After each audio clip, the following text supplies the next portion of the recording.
Bienvenue dans cette nouvelle édition du QG Weekend. Voici les titres de l'actualité. Mehdi Dioma renonce à la présidentielle tunisienne, une annonce qui met fin aux nombreuses spéculations sur ses ambitions politiques.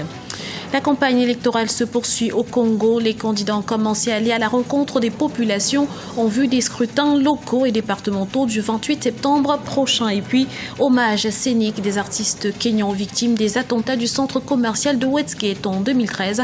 Un devoir de mémoire pour se souvenir de ces derniers. C'est un candidat de moins à la présidentielle tunisienne. Le Premier ministre Mehdi Dioma a annoncé qu'il ne se présenterait pas lors de la prochaine échéance électorale prévue le 23 novembre prochain. Une annonce qui met fin à un débat houleux sur ses ambitions politiques. Explication avec Anan Faro. Président, candidat. Depuis ce samedi, le chef de l'État tunisien, Monsef Marzouki, est officiellement candidat à la présidentielle du 23 novembre. Un scrutin crucial pour la Tunisie, près de 4 ans après la Révolution. L'actuel président a remis son dossier de candidature ce samedi matin. 17 personnalités sont officiellement candidates à la fonction suprême. Le Premier ministre Mehdi Dioma a pour sa part décidé de ne pas se présenter. J'ai décidé de ne pas me présenter à l'élection présidentielle. Je resterai fidèle à mes engagements. Je resterai en tant que garant. Je me considère comme garant du succès de ces élections. Tous nos efforts seront concentrés sur ces élections.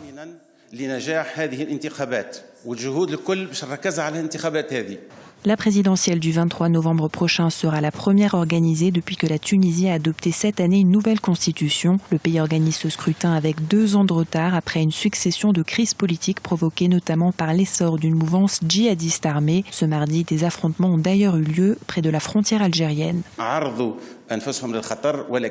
Les forces de sécurité ont fait face à des risques, mais comme d'habitude, elles ont réussi. Mardi, elles ont réussi à tuer 2 des plus dangereux terroristes. Le danger existe toujours, mais l'été qui vient de passer a été plutôt sûr.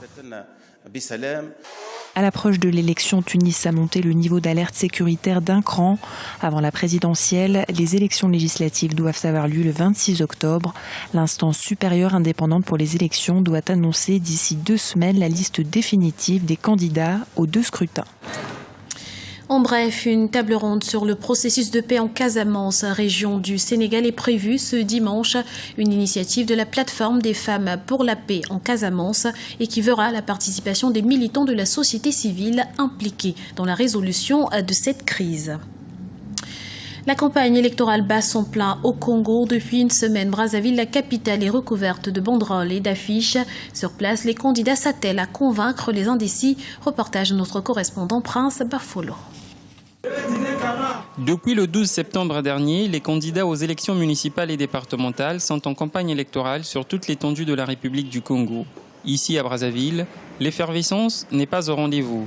Pas de méga-meeting, pas de sortie tapageuse pour l'heure, juste des rencontres avec les populations afin de présenter les listes des candidats et leurs ambitions. Ce vendredi, la tête de liste de Potopoto 3 était face à certains habitants de sa circonscription. Je suis très confiante parce que la population est avec nous, il y a beaucoup de ferveur, il y a beaucoup de volonté. Les jeunes sont mobilisés, les femmes sont mobilisées pour nous donner une victoire sûre le 28 septembre 2014. Au total, 860 conseillers départementaux et municipaux seront élus le 28 septembre prochain. Plus proche des réalités que vivent les populations, les conseillers municipaux et départementaux gèrent directement les collectivités locales.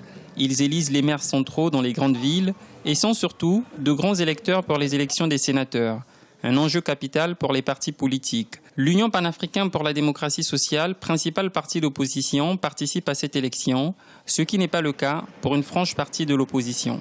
Les partis du collectif de l'opposition congolaise ne présenteront aucun candidat à la parodie des locales du 28 septembre. Il n'y aura d'élection auquel le collectif participera que si et seulement si il est organisé, comme nous le demandons depuis 2012, les États généraux de la nation. La campagne électorale des élections locales s'achève vendredi prochain. Les états-majors des partis ont 5 jours pour convaincre les populations. Du sport à présent, le football au service de la paix au Gabon. Un tournoi sera organisé le 20 septembre prochain à Libreville dans le cadre de la Journée internationale de la paix célébrée sous le thème « Droit des peuples à la paix ». Il s'agit d'un tournoi de football censé promouvoir la tolérance, le fair play et la non-violence. 5 équipes ont confirmé leur participation. Toutes recevront un trophée. Le vainqueur recevra en plus un ballon mis à disposition par la Confédération africaine de football. Le Kenya commémore un triste anniversaire, celui de l'attaque terroriste contre le centre commercial de Westgate à Nairobi. Le 21 septembre 2013, 71 personnes tombées sous les balles des miliciens Shebab. Un an après, des artistes rendent hommage à ces victimes à travers un événement mêlant théâtre et poésie, un sujet de la rédaction. Un hommage scénique aux victimes des attentats du Westgate.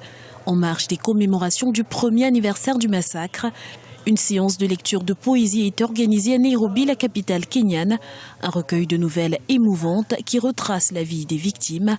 L'initiative a réuni quelques-uns des meilleurs acteurs et comédiens de Nairobi. L'idée d'histoire du centre commercial m'est venue à l'esprit après avoir lu un article posté sur un blog intitulé « Lamentation de deuil » par Wambui Mwangi.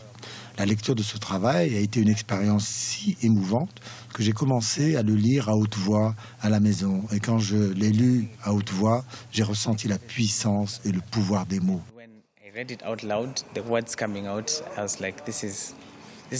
Un an après la tragédie, auteurs et comédiens des histoires du centre commercial veulent exorciser coûte que coûte les démons de la haine pour enclencher le processus de guérison afin que tous, victimes comme survivants, retrouvent une once de sérénité et exorcisent la psychose. Pour être honnête, je n'ai pas beaucoup confiance en notre système de sécurité. Alors, si la question est de savoir si je me sens capable d'aller n'importe où sans crainte pour ma vie parce que je fais confiance à nos forces de sécurité, alors la réponse est non. Ce n'est pas le cas. Je ne me sens pas vraiment en sécurité dans ce contexte, mais je ne me promène pas non plus avec la peur d'exploser, car malgré tout, la vie doit continuer. L'attaque terroriste du Westgate, revendiquée par le mouvement djihadiste somalien Shebab, avait fait au moins 67 victimes.